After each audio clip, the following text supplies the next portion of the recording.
handphone ini dia bisa membuat orang berpecah. Dia tak nampak, Pak. Dan dia masuk ke sudut terkecil rumah kita, masuk ke kantong kita, masuk. Beberapa hari yang lalu saya baca berita, ini gara-gara fitnah handphone. Suaminya kerja di luar sebagai pedagang sayur, jual cabai di pasar tradisional, istri di rumah, satu-satu sama-sama punya HP, suami punya HP, istri punya HP. Istrinya ini dikunci HP-nya. Suami minta dibuka. Nak mau istrinya, Pak. Apa salahnya dibuka, kata dia. Sekali suami masih sabar. Kemudian 2 kali masih sabar. Terdengarlah kabar angin, istrinya ini, mohon maaf, sudah keluar dari jalur. Tapi dia tidak dapat memastikan. Diminta lagi, buka kunci. Tidak mau dia, Pak. Karena suami ini marah, akhirnya dia kabur dari rumah untuk menenangkan diri. Setelah beberapa hari balik lagi ke rumah, diminta lagi secara baik-baik. Sang istri pun tidak mau. Apa yang terjadi setelah itu? Apa yang terjadi? Ini sangat mengerikan. Istrinya sedang hamil, Bu. Cari beritanya. Istri sedang hamil, kemudian lahirlah bayi itu dari perutnya. Dia meninggal. Sang anak hidup.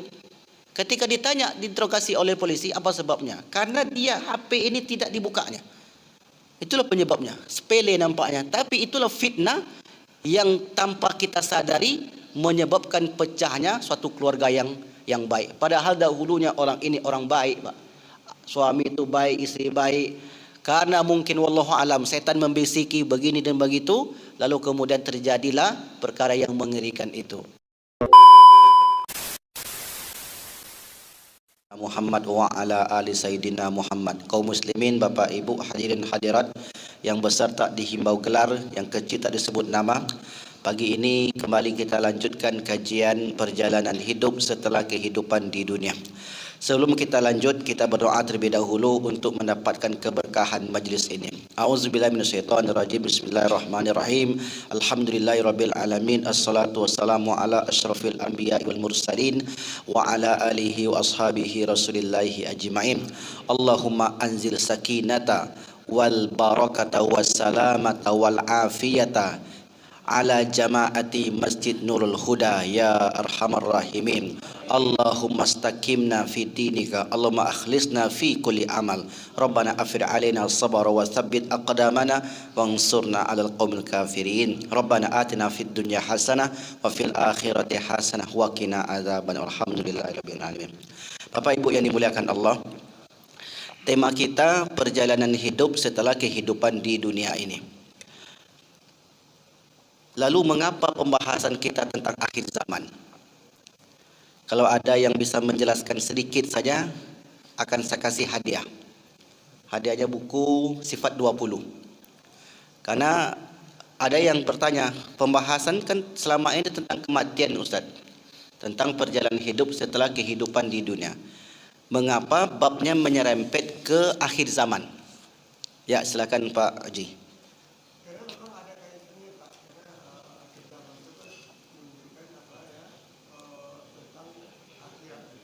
Ya, karena akhir zaman itu menunjukkan tentang akhirat. Yang mananya menunjukkan akhirat? Silakan Pak Haji. Ambil dulu. Alhamdulillah. Mudah-mudahan bermanfaat. Sifat 20. Ya, sama-sama. Ya. Ada 3 lagi, ada 2 lagi. Nanti kita buat pertanyaan terakhir. Kalau yang tertidur pastinya tidak dapat. Jangan tertidur. Ya. Karena memang satu fase menuju akhirat itu ada fase namanya kiamat. Alam dunia, alam barzakh, akhirat. Sebelum sampai ke akhirat ada fase kiamat. Kiamat dibagi oleh para ulama ke dalam 2 pembahasan. Satu namanya kiamat kecil, al-qiyamatu as-sughra, yaitu adalah tanda-tanda akhir zaman. Orang menyebutnya hari ini akhir zaman. Yang kedua al-qiyamatu al-kubra, tanda-tanda kiamat besar. Inilah yang menyebabkan nanti alam semesta ini hancur binasa. Kapan masa itu tak perlu kita tanya. Karena itu urusan Allah. La yas'alu amma yaf'al wa hum yus'alun. Jangan tanya apa yang dikerjakan Allah, tetapi orang-orang kafir itu tetap saja mempertanyakan itu. Artinya itu adalah hak prerogatif Allah. Manusia tak diberitahu. Bahkan tentang kiamat itu wala malakun muqarrabun wala nabiyyun mursal.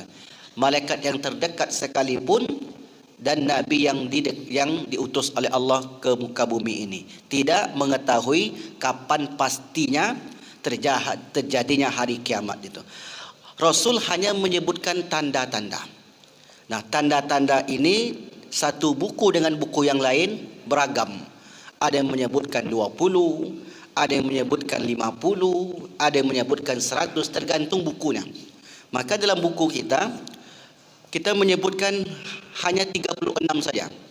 Selesai nanti yang 36 ini tanda-tanda kiamat kecil, kemudian kita masuk kepada tanda-tanda kiamat besar. Baik Bapak Ibu yang dimuliakan Allah, bab kita pada pagi ini tentang masa-masa di mana mata tertuju ke negeri Syam. Mata tertuju ke negeri Syam ada dua makna. Makna yang pertama adalah makna zahir. Betul-betul mata menengok negeri Syam. Mengapa mata menengok negeri Syam? Karena keadaan yang semakin hari semakin sulit. Dahulu sulit juga. Tetapi kalau kita bandingkan dengan kehidupan sekarang, kesulitan itu jauh merata. Maka mata tertuju kepada negeri Syam melihat penderitaan saudara dan saudari kita.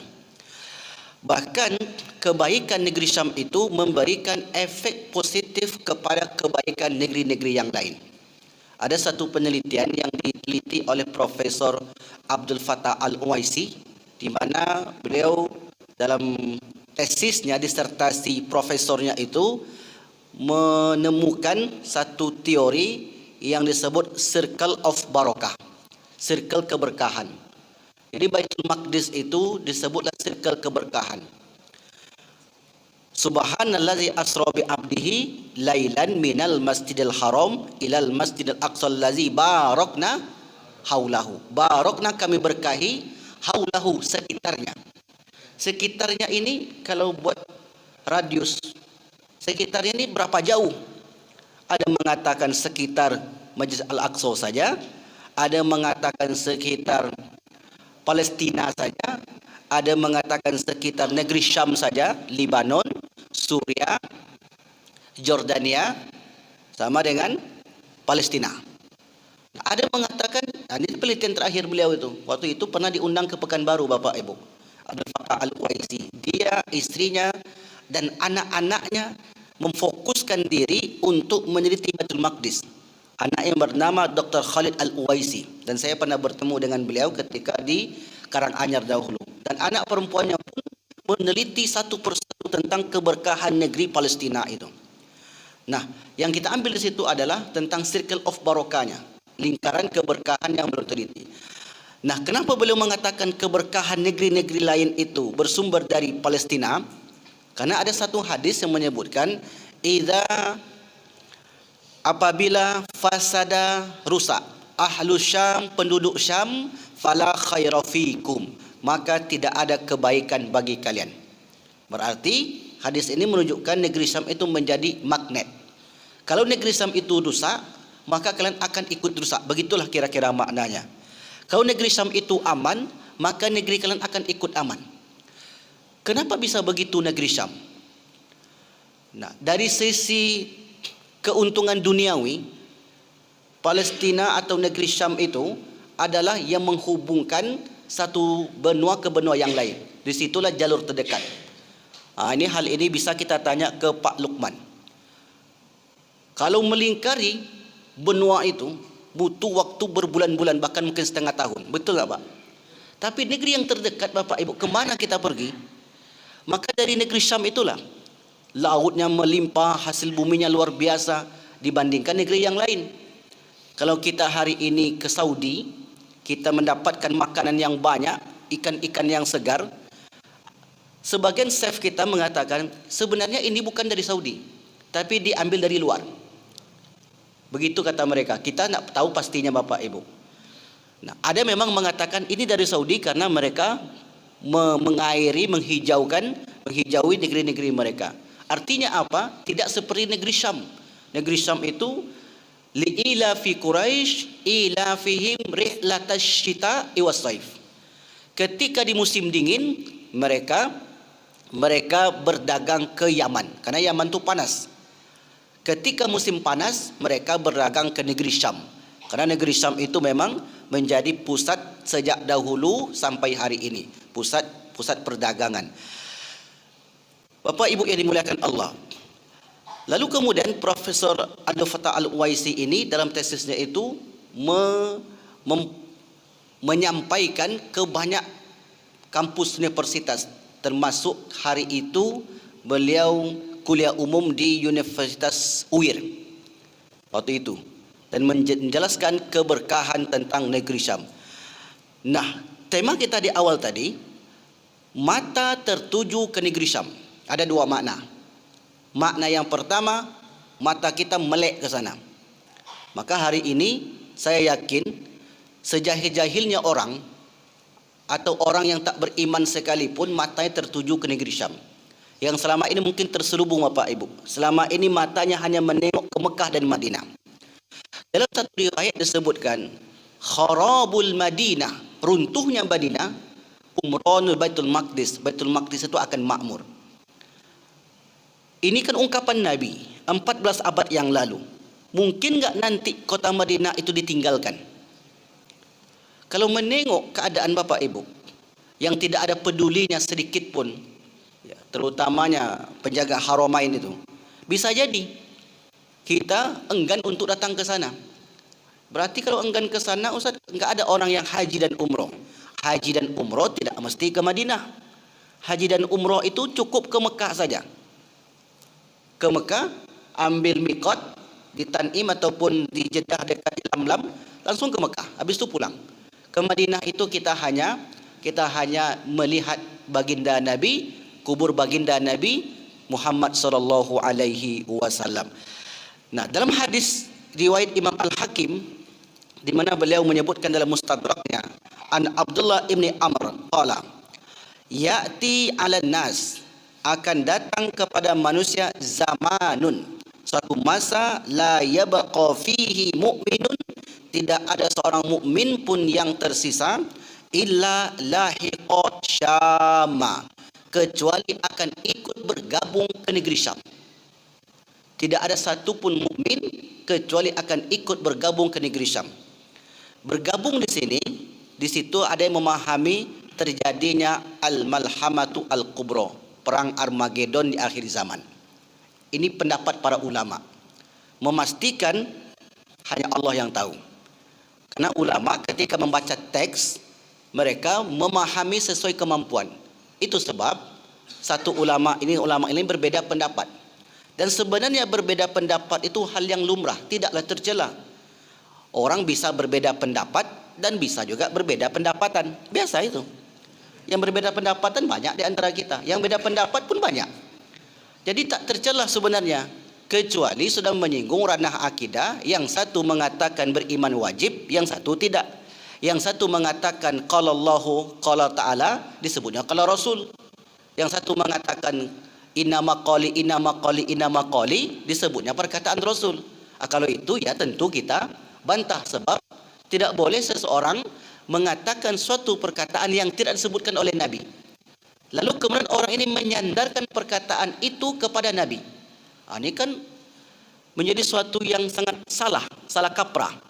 Karena kata Rasulullah, man kadzdzaba alayya muta'ammidan, siapa yang berbohong atasku dengan sengaja, falyatabawwa maq'adahu ilan nar, maka dia telah memesan tempatnya di neraka. Nah, kalau semacam ini tentu kita harus luruskan, harus sampaikan. Tak bisa seorang muslim mengatakan, biarkan saja Ustaz, kan dia yang sesat. Biarkan saja Ustaz, kan dia yang menanggung nanti di akhirat. Kalau dia sendiri, tak ada masalah Bapak Ibu. Ini jamaahnya lebih banyak daripada jamaah Masjid Nurul Huda. Ramai jamaahnya, Pak. Lalu kemudian dia mengatakan, ini adalah perkataan Nabi. Nabi tak pernah bersabda semacam itu. Hal semacam ini mestilah dijelaskan secara ilmiah oleh para ulama, ataupun mungkin dalam hal ini yang berhak adalah MUI kita. Nah, mata tertuju ke Syam. Mengapa mata tertuju ke Syam? Karena penduduk negeri Syam mendapat perlakuan yang tidak manusiawi. Kalau sekali orang diintimidasi, diusir, disiksa, diperangi, dibunuh sekali dua kali, masih mungkin perang sebentar aja. Tapi kalau setiap hari disuguhkan pemandangan yang tidak sanggup kita tengok, Bapak Ibu, kira-kira darah kita mendidih nggak itu? Pasti itu, Pak. Saya ketika menengok, Allahu Akbar, bantuan dihancurkan oleh Zionis, bantuan kita tuh dihancurkan. Ini video-video yang langsung orang Gaza itu sendiri yang memvideokan.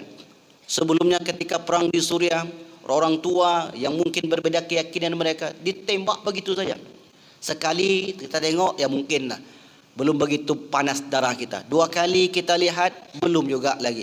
Tapi kalau setiap hari disuguhkan yang semacam itu, tentu setiap orang akan ada niat dalam hatinya, kalau saya diberi kemampuan pasti saya akan pergi. Masalahnya sekarang kita belum diberi kemampuan untuk itu. Maka dalam satu riwayat itu disebutkan akan senantiasa ada di antara umatku, la yazaluna min ummati zahirina al-haqqi, akan senantiasa ada di antara umatku yang akan tegak, yang akan menegakkan kebenaran, tidak peduli mereka itu yakhzuluhum man khazalahum, tidak peduli mereka itu apa kata orang. Artinya tidak peduli apa kata orang, masa itu sudah masa di mana manusia sudah muak. Hari ini belum lagi, Bapak Ibu. Apa contohnya kalau orang itu sudah muak? Di Mesir itu Husni Mubarak berkuasa 32 tahun. Setahun orang bisa terima, 2 tahun, 5 tahun, 10 tahun. Kalau dia terus yang berkuasa, lama-lama orang muak juga. Di Indonesia dulu pernah juga begitu. Dia lagi, sampai masanya di tahun itu, maka kemudian orang pun bosan. Akhirnya apa yang terjadi? Apapun yang akan dihadapi ke depan, dia akan lakukan. Begitulah kalau orang sudah sampai batas. Hari ini kita menyaksikan penduduk negeri Syam, khususnya di sini adalah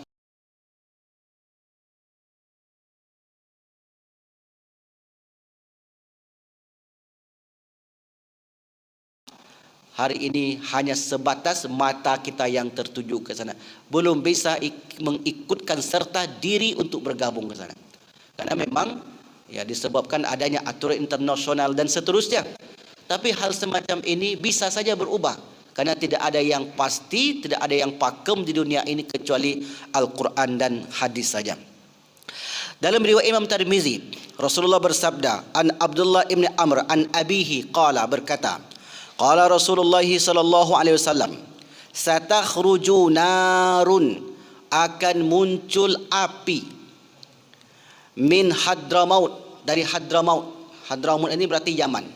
Sampai hari ini Yaman belum terjamah. Kawan-kawan kita yang kuliah di Yaman, mereka itu sangat kampungan, Bapak Ibu. Saya sebut kampungan berarti bukan orang kampung. Internet tidak ada di sana. Jadi internet itu kalau mereka mau kalau mau chattingan, video call dengan orang tuanya di dunia, berarti di alam barzah, berarti di Indonesia, maka mereka mencari di kota-kota, hanya titik-titik tertentu saja dapat. Tanya kepada orang yang biasa berdagang internasional, kenapa negeri Yaman itu tidak banyak orang bepergian ke sana? Karena perdagangan tidak hidup. Betul tak, Pak Lukman? Di sana tuh nggak seperti negeri lain, Bapak Ibu, nggak seperti di Mesir, nggak seperti di Turki. Orang kalau ke Yaman tidak ada pesawat langsung ke Yaman. Dia mesti transit dulu ke Mesir, transit dulu ke Abu Dhabi atau ke Turki baru ke Yaman. Saya tanya ada kawan-kawan yang ngurus anak-anak ke sana, kenapa tidak ada pesawat langsung? Apakah pesawatnya tidak sanggup? Bukan, karena Yaman itu bukan negara bisnis, kata dia. Katanya begitu. Jadi tidak seperti negara yang lain. Hari ini keadaan semacam itu.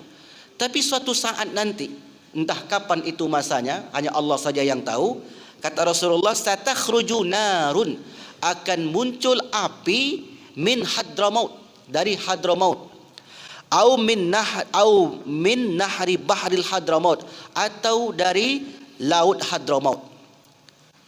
Ada yang memahami ini Bapak Ibu? Ini termasuk Syiah Houthi enggak Ustaz? Karena Syiah Houthi itu berada di pinggiran Yaman. Yaman itu ada dua negara. Ada Yaman yang di pinggiran, apa namanya tuh?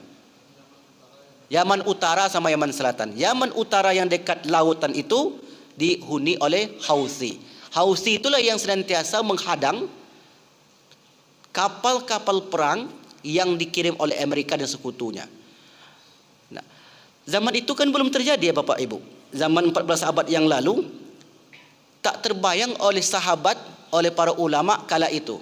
Masa ia bisa api muncul dari laut Hadramaut? Emang api bisa hidup di tengah laut? Tapi dengan kecanggihan teknologi, adanya bom nuklir dan seterusnya, bom-bom yang besar itu, rudal, maka hal itu saat ini tidak mustahil. Saat ini, apalagi di masa nanti. Karena semakin hari teknologi itu semakin canggih.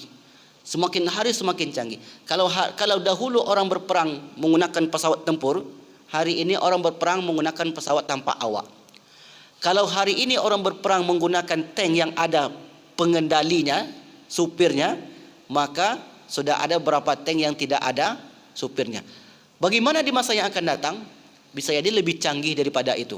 Hanya saja saat ini akal manusia belum terbayang, belum sampai ke sana. Contoh lain tentang teknologi, karena teknologi ini adalah bagian dari tanda akhir zaman. Terbayang tak oleh kita Bapak Ibu, handphone kita itu dari tangan nanti? Terbayang tak? Jadi kita nggak perlu pakai handphone ini lagi. Handphone itu letak aja chip sini, bisa nelpon. Hari ini mungkin masih agak mustahil. Masa iya sih bisa seperti itu? Tapi dengan teknologi manusia, bisa saja itu dibuat.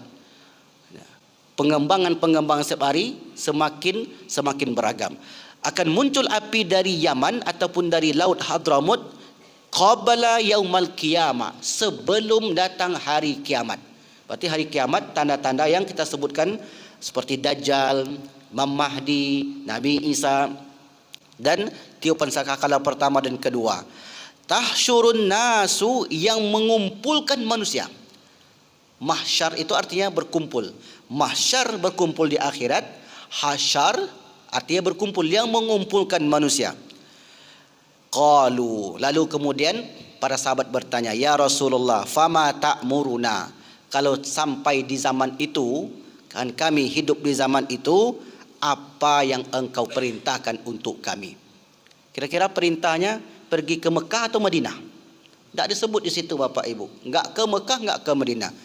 Disebut ke Yaman juga tidak. Kata Rasulullah, alaikum bisyam, hendaklah kalian pergi ke negeri Syam. Nah, kenapa ke Syam? Ini yang menjadi pertanyaan. Kenapa harus ke Syam? Karena Dajjal itu akan muncul di Syam, tepatnya di Palestina. Akan muncul pengikut-pengikut Dajjal itu dari kalangan orang-orang Yahudi. Jumlah mereka dalam riwayat disebutkan samanina alfan, 80.000. Mereka memakai toyolosan. Toyolosan itu selendang yang diselempangkan dari belakang. Itulah ciri-ciri Yahudi nanti, yang memakai selendang dari belakang.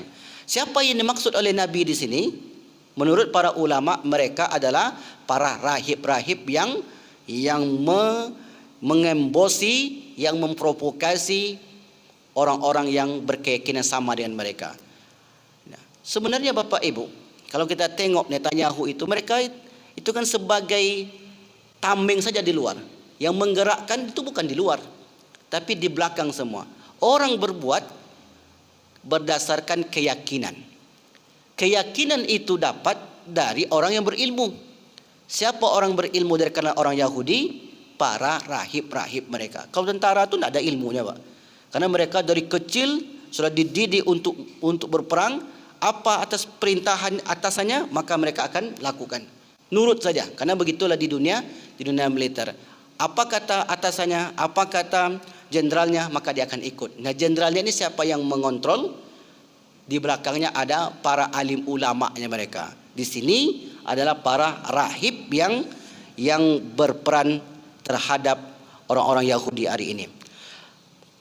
Kaum Syam, manusia berkumpul di negeri Syam. Kemudian setelah itu akan muncul kekhalifahan di Syam. Terjadi perang besar, maka akan muncul kekhalifahan. Di mana Rasulullah SAW bersabda, An-Nu'man bin Bashir, kunna qu'udan fil masjid. Suatu ketika kami duduk di masjid ma'a Rasulullah sallallahu alaihi wasallam bersama Nabi sallallahu alaihi wasallam. Wa kana Bashir, dan Bashir itu adalah seorang laki-laki yakufu hadithahu, yang menahan pembicaraannya. Wa qala Rasulullah sallallahu alaihi wasallam, takunu nubuwatun fikum, akan ada masa kenabian di antara kalian, masya Allah, sesuai yang Allah kehendaki. Antakuna, dan hal itu akan terjadi. Summa yarfa'uha, kemudian Allah angkat masa kenabian itu. Nah, masa kenabian Nabi selesai diangkat. Summa sya'a ayyarfa'aha, summa takunu khilafah, kemudian setelah itu akan terjadi khilafah. Ala minhajin nubuwah, yang tegak di atas kenabian. Minhajin nubuwah, yang sesuai dengan syariat Nabi. Kalau khilafah yang tidak sesuai syariat Nabi, sudah banyak yang muncul.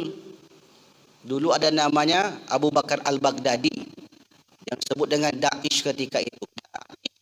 Daulah Iraq dan Syam, itu singkatan Daesh. Nah, di sini dianalisa oleh para ulama, siapa yang menciptakan ini? Apakah betul dari internal umat Islam atau buatan orang lain? Setelah diteliti, dikaji, rupanya buatan saja. Jadi bisa diciptakan begitu Bapak Ibu. Dunia ini mudah saja untuk dimanipulasi. Dalam buku protokolat Yahudi yang dulu pernah kita jelaskan tentang sejarah Yahudi, ada 24 protokolat Yahudi yang dijalankan di dunia hari ini. Contoh salah satunya adalah presiden itu biarlah bukan dari kalangan mereka, yang penting mereka yang menyetir dari belakang. Satu. Yang kedua, media-media wajib mereka kuasai. Hari ini apapun medianya, baik cetak maupun online, itu tidak ada dikuasai oleh orang Islam. Kalau kita posting sesuatu di Facebook misalnya, tak sesuai dengan pemilik Facebook, lenyap. Posting di Twitter, tak sesuai dengan keinginan mereka, lenyap. Masuk ke YouTube, lenyap. Karena bukan kita yang mempunyai, bukan milik orang Islam. Orang Islam hanya menikmati karya-karya orang-orang Yahudi, dan semua penciptanya itu orang Yahudi. Facebook, Mark Zuckerberg, Yahudi. Microsoft itu siapa pendirinya? Bill Gates. Agnostik agamanya, tak ada agamanya. Handphone Android siapa yang buatkan? Namanya mirip dengan nama orang Sulawesi, namanya Andi Rubin. Apple, siapa pendiri Apple? Yang punya HP iPhone? Steve Jobs. Kemudian pemilik properti terkaya di dunia? Amazon. Mereka semua isinya Bapak Ibu dikuasai oleh beberapa orang saja. Umat Islam menikmati saja. Kemudian satelit yang diterbangkan ribuan jumlahnya di dunia ini, pemiliknya hari ini adalah orang terkaya di dunia. Siapa namanya? Elon Musk. Dan mereka selalu membuat inovasi. Nah, akan muncul kekhalifahan al-manhaj nubuwah, betul-betul tegak di atas kenabian. Fatakunu masya Allah, maka hal itu tegak sesuai kehendak Allah, berlaku sesuai kehendak Allah. Antakuna summa yarfu'aha insyaallah, summa takunu mulkan adan. Setelah itu akan ada kepemimpinan. Fayakunu masya Allah, maka kemudian kepemimpinan ini, kerajaan-kerajaan ini pun tegak sesuai ketentuan Allah Subhanahu wa taala. Kemudian diangkat pula. Maksudnya diangkat turun itu muncul hilang. Ini kita sebut selama ini yang terus berganti. Tanda-tanda akhir zaman ada yang sudah berlaku. Kematian Nabi itu sudah berlaku. tanda-tanda akhir zaman ada yang terus berulang-ulang, dan ada tanda akhir zaman yang belum terjadi. Dalam riwayat sahih disebutkan u'dud sittan baina yaday sa'ah, hitunglah oleh kerana 6 perkara sebelum datang hari kiamat. Mauti, kematianku, kata Nabi, sudah berlalu. Summa fathu Baitul Maqdis, kemudian terbebasnya Baitul Maqdis, ini belum. Kemudian yang ketiga, fitnatun, suatu fitnah, la yadkhulu, tidaklah masuk, illa yadkhulu fi baitil Arab, fitnah tidak akan masuk kecuali seluruhnya itu memasuki rumah-rumah orang Arab. Ada memahami fitnah yang masuk ke rumah-rumah orang Arab itu adalah handphone, Bapak Ibu. Karena handphone ini pemahaman para ulama ya Bapak Ibu ya. Handphone ini dia bisa membuat orang berpecah. Dia tak nampak, Pak. Dan dia masuk ke sudut terkecil rumah kita, masuk ke kantong kita, masuk. Beberapa hari yang lalu saya baca berita, ini gara-gara fitnah handphone. Suaminya kerja di luar sebagai pedagang sayur, jual cabai di pasar tradisional, istri di rumah, satu-satu sama-sama punya HP, suami punya HP, istri punya HP. Istrinya ini dikunci HP-nya. Suami minta dibuka. Nak mau istrinya, Pak. Apa salahnya dibuka, kata dia. Sekali suami masih sabar. Kemudian 2 kali masih sabar. Terdengarlah kabar angin, istrinya ini, mohon maaf, sudah keluar dari jalur. Tapi dia tidak dapat memastikan. Diminta lagi, buka kunci. Tak mau dia, Pak. Karena suami ini marah, akhirnya dia kabur dari rumah untuk menenangkan diri. Setelah beberapa hari balik lagi ke rumah, diminta lagi secara baik-baik. Sang istri pun tidak mau. Apa yang terjadi setelah itu? Apa yang terjadi? Ini sangat mengerikan. Istrinya sedang hamil, Bu. Cari beritanya. Istri sedang hamil, kemudian lahirlah bayi itu dari perutnya. Ia meninggal. Sang anak hidup. Ketika ditanya, diinterogasi oleh polisi, apa sebabnya? Karena dia HP ini tidak dibukanya. Itulah penyebabnya. Sepele nampaknya, tapi itulah fitnah yang tanpa kita sadari menyebabkan pecahnya suatu keluarga yang baik. Padahal dahulunya orang ini orang baik, Pak. Suami itu baik, istri baik. Karena mungkin wallahu alam setan membisiki begini dan begitu, lalu kemudian terjadilah perkara yang mengerikan itu. Kita baca komen di bawahnya. Ya banyak yang menyalahkan istrinya karena kenapa tidak diminta, dikasih saja, kan cuma minta password. Setiap kali password itu diketahui diganti lagi. Diketahui diganti lagi. Kira-kira sebagai laki-laki ataupun perempuan ada enggak kecurigaan itu? Pasti ada. Laki-laki pun begitu. Jadi kalau nanti HP suami ibu dikunci terus, diganti terus, tengok itu. Harus dibuka. Karena bisa itulah celah setan untuk menyesatkan manusia. Nah, ini yang kita maksud tadi, bahwasanya fitnah akan masuk ke rumah-rumah orang Arab. Nah, pelakunya bukan orang Arab saja, tetapi umat manusia di seluruh dunia. Baik Bapak Ibu yang dimuliakan Allah Subhanahu wa taala. Summa, kemudian setelah itu takunu mulkan jabariyatan. Kemudian akan muncul pemimpin-pemimpin yang suka memaksa. Masa ini mungkin ada zaman kita sekarang. Pemimpin-pemimpin yang suka memaksa kehendaknya. Dan ini pun nanti akan lengser, akan habis. Masya Allah, sesuai kehendak Allah. Antakuna, hal itu berlaku. Summa yarfa'uha, kemudian hilanglah zaman itu.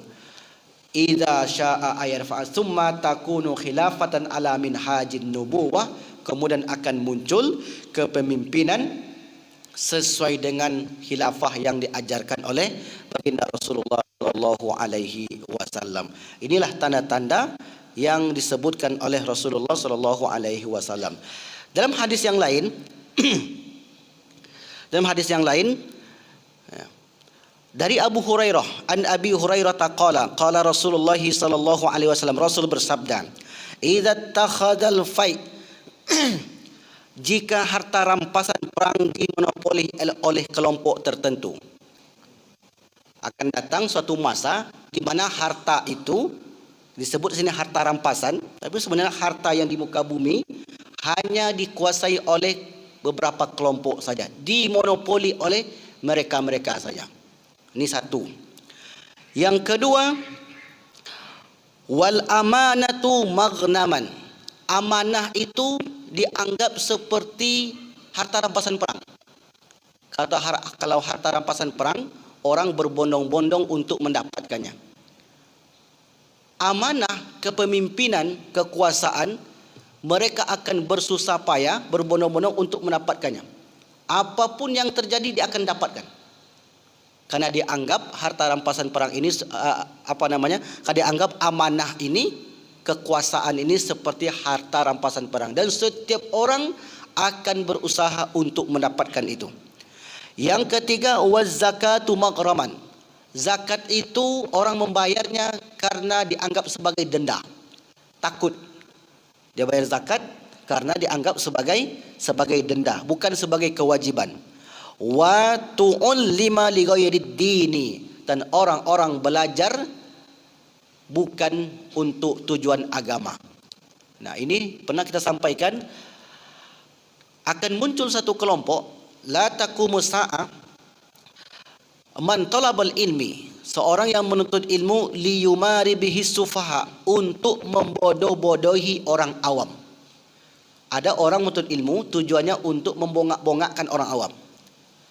Yang kedua, liyujaril bihil ulama, untuk mendebat para ulama. Menuntut ilmu itu untuk menjatuhkan orang. Yang ketiga, liyasrifan nasa wujuhilaihim, agar orang tertuju seluruh matanya ke dia. Jadi menuntut ilmu tujuan li ghairi dinillah, bukan karena Allah Subhanahu wa taala. Yang berikutnya tandanya lagi adalah wa ata'ar rajulu imra'atahu wa aqqa ummahu. Seorang suami lebih mentaati, mengikuti kehendak istrinya daripada ibunya, orang tuanya. Akan muncul nanti kelompok di mana sang suami itu tak mampu berbuat kecuali atas kontrol istrinya. Zaman ini sudah atau belum? Wah, cepat apa-apa jawab. Sudah, kata Johan. Ada yang takut-takut juga sedikit. Andai, anggaplah ini belum terjadi Bapak Ibu, anggaplah belum terjadi. Karena hari ini banyak juga laki-laki yang memang mau menentukan, anggaplah hal ini belum terjadi. Tapi sabda Nabi menginformasikan sesuatu yang akan terjadi. Oke, hari ini belum Ustaz. Ya, hari ini belum. Tetapi sabda Nabi tak mungkin berbohong. Sebab sabda Nabi ini dari Allah, wa ma yantiqu anil hawa in huwa illa wahyun yuha. Orang akan lebih membela pasangannya. Hal ini bukan hanya kerana perempuan ya Bapak Ibu ya. Karena kalau kami saja yang kena korban Ustaz, kata dia. Karena terkadang ibu-ibu ini sering kena korban. Sering. Contohnya, Pak Ustaz katanya yang paling banyak masuk neraka itu kaum perempuan. Kami lagi yang kena Ustaz, kata dia. Nah, sebenarnya Bapak Ibu menunjukkan hadis ini, karena perempuan itu nanti di akhir zaman 1:40. Banyak Pak. Jadi satu laki-lakinya, perempuannya 40. Nah, betul enggak hadis ini? Hadis ini kan 14 abad yang lalu Allah sampaikan. Secara statistik ya, bisa kita baca tuh Bapak Ibu. Secara statistik, dan ini pernah disampaikan oleh Dr. Zakir Naik, karena beliau ini seorang pendakwah, mungkin kita katakan, yang berkiprah di kristologi, perbandingan agama. Yang beliau ini membaca semua itu, beliau hafal. Bandingan hari ini 1:20. Satu laki-lakinya, 20 perempuannya. Betul atau tidak ya? Kan kita analisa tuh Pak. Kita tengoklah. Di masjid yang banyak laki atau perempuan. Kalau masjid kita ini laki yang banyak nih. Tapi rata-rata di masjid itu perempuan yang banyak. Oke. Di mall yang banyak laki atau perempuan? Perempuan. Kalau di pasar? Kalau di mana lagi Bu? Tempat ngumpul-ngumpul. Di mana Pak? Di stadion. Konser. Laki atau perempuan? Nah, inilah yang menunjukkan. Jadi tidak ada istilahnya hadis misoginis. Hadis misoginis itu hadis yang apa istilah misoginis itu? Hadis yang menganggap perempuan itu adalah korban. Tidak. Jadi hadis yang menyebutkan tadi, kenapa nanti pengikut Yahudi itu yang paling banyak laki-laki atau perempuan? Pengikut Dajjal, pengikut Dajjal. Kaum perempuan. Kenapa kaum perempuan? Karena lebih mudah tertipu. Itu sebenarnya. Contohnya Bu. Ya. Contohnya nih. Suami ibu ngomong begini. Ibu sudah berumur 60 tahun. Kata suami ibu, aku tengok Dinda, engkau inilah perempuan tercantik di dunia. Percaya enggak ibu? Tapi senang enggak ibu? Sekali disampaikan, biasa. Dua kali, ya juga ya katanya. Aku tengok dulu tak ada perubahan dari dulu sampai sekarang, bahkan lebih cantik sekarang lagi, kata suaminya. Betul atau tidak itu Bu? Tapi senang enggak? Kalau enggak senang nanti diubah kata-kata sama suaminya. Sampai kecurigaan. Nah begitulah, mudah sekali kalau perempuan ini tertipu daya. Datang penyanyi K-pop dari Korea yang banyak nonton kaum perempuan. Nah ini karena jumlahnya memang banyak. Di akhir zaman 1 dibanding 40 orang. Nah termasuk dan hadis ini, anggaplah hadis ini belum berlaku sekarang, tapi suatu saat akan tampak oleh kita, akan kita saksikan kalau kita diberi umur panjang oleh Allah Subhanahu wa taala. Berikutnya, wa adana sadiqahu wa aqsa abahu. Orang-orang lebih dekat dengan kawannya daripada ayahnya. Hadis ini sudah atau belum ya? Lebih akrab dengan kawannya daripada ayahnya. Padahal semestinya seorang anak itu harus lebih akrab kepada ayahnya daripada kawannya. Contohnya Bapak Ibu, kawannya nelpon, kemudian ayahnya nelpon. Kalau hadis ini mengatakan zaman itu orang ini lebih mendahulukan kawannya. Ayo kita sini yuk ngopi di Ucup misalnya. Di Ucup dekat apa tuh? Atau ngopi di Kobeng. Ayah nelpon. Kira-kira yang didahulukan ayah atau kawan? Kawan. Zaman itu kawan. Zaman sekarang kawan juga. Apa tidak terjadi nih Pak? Tidak terjadi berarti itu. Nah. Lalu kemudian wa zaharatil aswatu fil masajid, dan suara-suara meninggi di masjid. Kalau meninggi di masjid, orang memahami teriak. Zahirnya begitu. Tapi kata para ulama bukan berteriak, akan terjadi pertengkaran di masjid-masjid. Wah, gitu Pak. Kalau suara teriak dari dulu, orang dah suara teriak dari masjid. Tapi wa zaharatil aswaq, munculnya suara-suara fil masajid, di masjid-masjid, akan terjadi perselisihan pertengkaran di masjid-masjid. Hari ini sudah terjadi atau belum? Sudah terjadi nih Pak. Nah, kalau ingat hadis sebelum ini, dari mana sumbernya suara meninggi di masjid ini? Dari ustadznya, ingat ya. Dari ustadznya, karena ustadznya itu yang membuat masyarakat itu resah. Karena munculnya para khatib, para penceramah pendusta. Itulah penyebabnya. Sehingga bertengkar jamaah itu. Makna hadis itu kira-kira begitu. Nah, berikutnya wasadatul qabilata fasiquhum. Wasadal qabilata fasiquhum.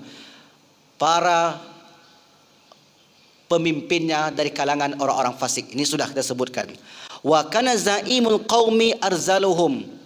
Orang terkemukanya kala itu adalah orang-orang yang hina. Ini sudah kita jelaskan. Wa akramur rajulu wa ukrimar rajulu makhafatan syarrihi. Seseorang ditakuti, disegani bukan karena wibawanya, karena takut akan kejahatannya. Takut dengan bapak itu, segan dengan orang itu, segan. Kenapa segan? Karena dia orang mulia. Dulu begitu. Oh, dia gus, dia kiai, segan. Kalau sekarang segan saya dengan orang itu karena nanti kalau kita nggak hormati, dia akan buat bisnis saya ini terputus. Terpaksa dia, Pak. Jadi orang menghormati kita, orang menghormati orang lain karena ada rasa takut dalam diri mereka. Sudah atau belum yang semacam ini? Sudah, kencang ya Bu ya.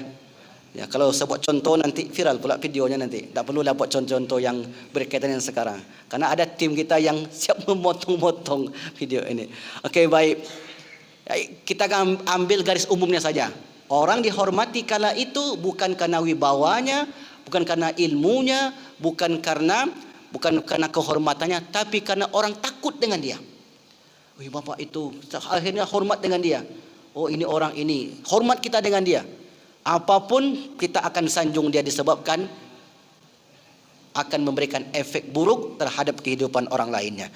Lalu kemudian wa zaharatil qainatu wal ma'azif, dan akan munculnya banyak biduanita dan alat-alat musik. Banyaknya biduanita, yaitu para penyanyi dari kalangan kaum perempuan. Berarti dunia artis itu takkan padam berarti Bu. Dan kita pun senang nontonnya Bu ya. Apalagi ada acara silet, ada acara gosip, senang pula telinga dengarnya tuh. Ini baru saja menikah, ini cerai pula, ini rumah tangganya. Dibuat pula oleh hostnya itu mendebarkan hati. Jadi kita kalau tak nonton rasanya tak sedap hidup hari itu. Enak betul dengarnya. Saya pun makan di rumah makan, diputarlah siang-siang itu, entah silet, entah gosip, entah pisau, entah apalah nama aja apanya judulnya itu. Pokoknya dengar tuh Pak memang asik. Asik rupanya mendengar yang begitu tuh. Si fulan ni menikah, sebulan ni sudah cerai pula rupanya kata dia. Enak mendengar yang begitu. Munculnya para biduanita, para penyanyi. Berarti dunia artis itu tak akan pernah habis berdasarkan riwayat ini. Dan wa ma'azif, dan nyanyian itu akan selalu beragam, akan selalu berkembang. Wa syuribatil khumur, dan minuman mabuk itu akan dihalalkan. Ini kerjanya ulama ini. Yang mabuk itu menjadi halal, yang haram itu menjadi halal. Sudah atau belum yang semacam ini? Sudah banyak yang semacam ini. Yang artinya produk haram itu karena kehebatan tanda petik ilmu mereka, akhirnya berubah hukum itu menjadi halal. Yang terakhir Bapak Ibu, wala ana akhiruhum hadhil ummati awwalaha. Orang-orang yang belakangan muncul akan mencela orang-orang yang dahulu. Di yang belakangan ini muncul menganggap orang-orang terdahulu mereka itu orang-orang yang tidak berguna. Hari ini mungkin belum Bapak Ibu. Kita masih menghormati leluhur kita. Siapa dulu yang berjasa ke masjid ini, kita hormati dia. Siapa dulu yang membuat program di masjid ini, kita masih menghormati. Mereka sudah berlalu, meninggal, ganti generasi, ganti generasi lagi, masih menghormati. Tapi berdasarkan riwayat ini, nanti di akhir zaman akan muncul kelompok-kelompok manusia-manusia yang mana mereka mencela orang-orang terdahulunya, menganggap apa yang dibuat oleh terdahulu mereka itu dengan perbuatan yang tidak layak untuk ditiru. Nah, celaan itu macam-macam lah modelnya. Ada mungkin yang mengatakan sesat, ada mungkin yang mengatakan ini tak layak, tak sesuai Quran Sunnah, macam-macam. Tak bisa pula kita telusuri satu persatu. Karena hadis Nabi menyebutkan garis umum saja. Maka di sinilah peran para ulama untuk menggali daripada hadis-hadis tersebut. Baik Bapak Ibu, kita habiskan pagi ini tentang tanda-tanda kiamat kecil. Kemudian yang berikutnya, 2 dari 3 permintaan Nabi yang dikabulkan. Anna Rasulullah sallallahu alaihi wasallam aqbala zata yaumin minal aliyah. Bahwa suatu hari Rasulullah berada di tempat yang tinggi. Hatta idza marra bi masjidin Bani Muawiyah. Ketika melewati masjid Bani Muawiyah. Wa dakhala wa raka'a fi rak'ataini. Beliau masuk dan kemudian salat 2 rakaat. Wa sallaina ma'ahu, dan kami kata para sahabat ikut salat bersama Nabi. Wa da'a rabbahu tawilan. Kemudian Nabi berdoa dengan doa yang panjang. Summan sarafa ilaina, lalu kemudian beliau menghadap ke arah kami. Faqala, lalu beliau bersabda, sa'altu rabbi salasan, aku minta pada Tuhanku 3 perkara. Fa'atani sintaini wa mana'ani wahidatan, diberikan kepadaku 2, yang 1 ditangguhkan. Yang pertama, sa'altu rabbi, aku minta kepada Tuhanku, alla yuhlika ummati, Allah tidak memusnahkan umatku bisanati fa'ataniha, dengan suatu musibah Allah terima. Jadi umat Muhammad ini tidak seperti umat yang dulu. Kalau umat dahulu ketika mereka bermaksad Allah hancurkan. Umat Muhammad tidak. Banyak pun dosanya dia akan tetap langgeng. Yang kedua, itu dikabulkan oleh Allah. Kecuali ada teguran-teguran. Itu pun segelintir orang saja. Yang bermaksad itu banyak, yang kenanya segelintir saja. Artinya ini diterima oleh Allah doa Nabi. Yang kedua, wasa'altuhu Allah yulika ummati bil gharaq. Umatku itu tidak ditimpa musibah berupa tenggelam seperti kaum Nabi Nuh alaihi salam. Fa'ataniha. Kemudian Allah mengabulkannya. Yang ketiga ini tidak dikabulkan oleh Allah. Wasa'altuhu, dan aku minta alla yaj'ala ba'sahum bainahum, agar tidak ada saling cela-mencela di antara umatku. Dan ini Allah tidak terima. Bainahum fama'aniha, dan Allah tidak terima. Ada suatu tulisan saya baca tentang ini. Sebenarnya bukan Yahudi yang kuat, Bapak Ibu. Yahudi bukan Yahudi yang kuat, tetapi internal umat Islam yang lemah. Ini analisanya ke sana, Pak. Yahudi tidak kuat sebenarnya. Hanya saja umat Islam itu yang lemah. Makanya ada istilah cakap-cakap bonga orang. Kalaulah umat Islam di Timur Tengah itu buang air kecil, tenggelam Israel itu. Begitulah bahasa bodoh-bodohnya, begitulah, Pak. Betul tak, Pak? Saking banyaknya umat manusia. Karena 8 miliar manusia hari ini, setengahnya hampir orang Islam. Tetapi kenapa tak sanggup untuk membela kawasan yang lebarnya 5 kilo, yang panjangnya cuma 45 kilo?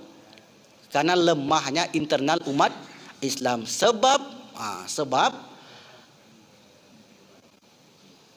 hadis sebelumnya, Allahumma sholli ala Muhammad, lupa saya teksnya, tapi begini bunyinya. Setan isal syaitan, setan telah berputus asa ayya'budahul musallun, agar orang-orang yang salat itu untuk menyembahnya. Walakin at-tahrish bainahum, akan tetapi setan menciptakan adu domba di antara internal umat Islam. Inilah yang berlaku hari ini. Umat Islam internalnya diobrak-abrik. Itulah bahasa kitanya, Bapak Ibu. Sehingga sibuk kita dengan internal saja. Tak sempat mikirkan ini, tak sempat mikirkan itu. Sehingga mana yang hak, mana yang patut tidak sanggup untuk kita lakukan. Wallahu alam bissawab. Nah, setelah tanda-tanda ini muncul, datang silih berganti, setelah itu nanti umat Islam dalam keadaan sangat sulit dan sangat sulit, disitulah Allah Subhanahu wa taala utus kepada umat ini pemimpin yang disebut dengan Imam Mahdi. Siapa Imam Mahdi itu? Apakah dia sudah lahir? Seperti apa ciri-cirinya? Ada orang Pekanbaru, orang Ocu, datang ke kantor Ikmi Toda. Kata dia, sayalah Imam Mahdi. Jadi Imam Mahdi sudah muncul di Kampar. Nah, ada nggak pengikutnya, Bapak Ibu? Ada, Pak. Bayangkan, Pak. Ada pengikutnya, Bu. Saya mengaji di satu masjid 2 tahun di situ. Saya mengaji, datanglah ibu-ibu ke saya. Ustaz, ya, Ustaz mau nggak berbaiat ke saya? Baiat apa itu, Bu? Saya ini adalah tim sesnya Imam Mahdi. Helper Mahdi bahasa dia tuh. Kalau Arabnya Ansarul Mahdi. Saya pun menggeleng-geleng, Pak, dan berkata dalam hati, 2 tahun mengaji tak masuk rupanya kaji. Awak pula yang dibaiat dia. Padahal sudah kita jelaskan Imam Mahdi itu namanya siapa, asalnya mana, fisiknya jelas, Pak. Imam Mahdi itu fisiknya, Pak, mohon maaf, tak ada yang gendut. Ini gendut. Itu salah satu fisik pirik tuh. Di Imam Mahdi itu orang Arab, bukan orang Ocu. Situ saja sudah menyalahi. Mohon maaf lagi, hidung Imam Mahdi itu fisiknya kayak orang Arab, hidungnya mancung. Mohon maaf, hidungnya pesek. Nauzubillah. Ciri-ciri semacam ini perlu nanti kita pelajari Mungkin tidak berlaku kepada kita sekarang, tidak kita tengok, tapi video-video kita mungkin ditengok oleh orang-orang yang datang kemudian. Setidaknya kita punya wawasan sedikit tentang ciri-ciri Imam Mahdi. Ya, karena akan muncul 30 salasuna kadzabuna dajjalun. Akan muncul 30 orang yang mengaku nabi dan mengaku pengikut nabi, yaitu Imam Mahdi tadi. Akan muncul nanti 30 orang jumlahnya. Yang sudah muncul Musailamah Kadzab, kemudian Al-Ansi di zaman-zaman Nabi. Zaman kita sekarang namanya Mirza Ghulam Ahmad. Ada pula yang di Banten itu mengaku nabi, ada mengaku malaikat. Siapa namanya, Pak? Mengaku malaikat ada juga, Pak. Ayahnya, abangnya, adiknya malaikat mungkar nakir, malaikat maut. Yang terakhir mengaku Tuhan. Ditanyalah oleh ustaz-ustaz di Banten itu, kenapa bapak ngaku Tuhan? Ya, jawabannya sederhana, Pak. Ya gimana lagi ustaz, kata dia. Nabi sudah ada, malaikat sudah ada, Tuhan yang belum, kata dia. Sederhana kali jawabannya. Ya, luar biasa. Begitu awamnya umat Islam itu sendiri. Wallahu alam bisawab. Insyaallah setelah ini kita akan memasuki fase tanda-tanda kiamat besar. Baik, pertanyaan saya. Ada 2 buku. Nah, mungkin ini butuh penjelasan. Mengapa mata tertuju kepada negeri Syam? Kenapa? Akhir zaman.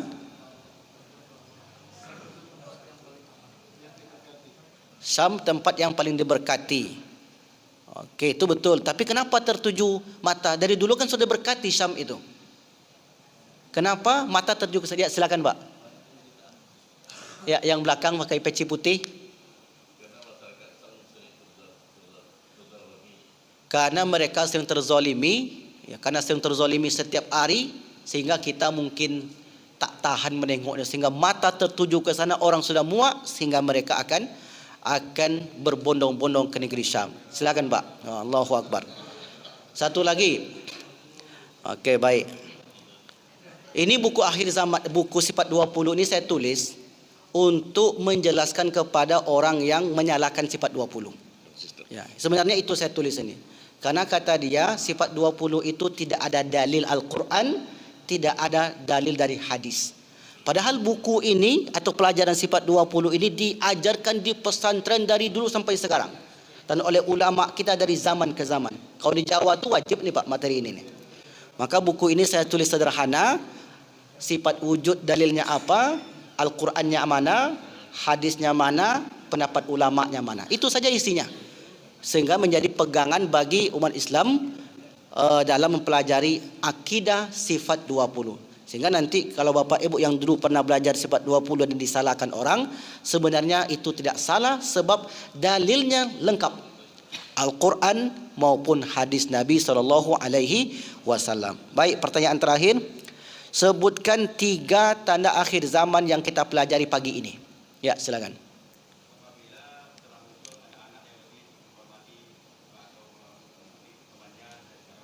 Baik, 1, 2.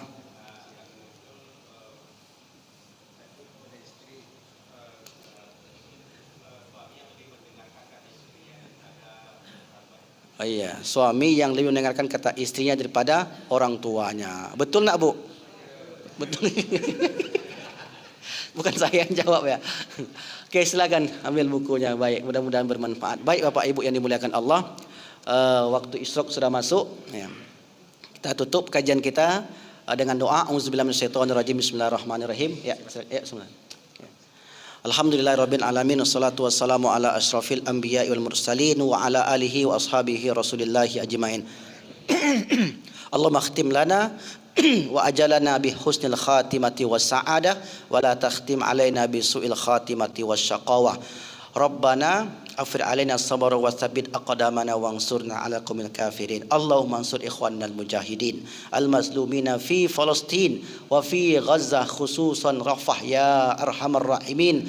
Allahumma khtim lana wa ajalana bi husnil khatimati wa sa'ana. Allahumma fir lahum warhamhum wa afihim wa'fu anhum wa akrim nuzulahum wa wasi' madkhalahum wa ja'al jannata maswahum. Allahumma ja'al qabrahum rawdatan min riyadil jinan wa la taj'al qabrahum hufratan min hufarin niran. Rabbana atina fid dunya hasanah wa fil akhirati hasanah wa qina adzabannar. Walhamdulillahi rabbil alamin. Subhanakallahumma bihamdika asyhadu an la ilaha illa anta astaghfiruka wa atubu ilaik. Wa lafu minkum. Assalamualaikum warahmatullahi wabarakatuh.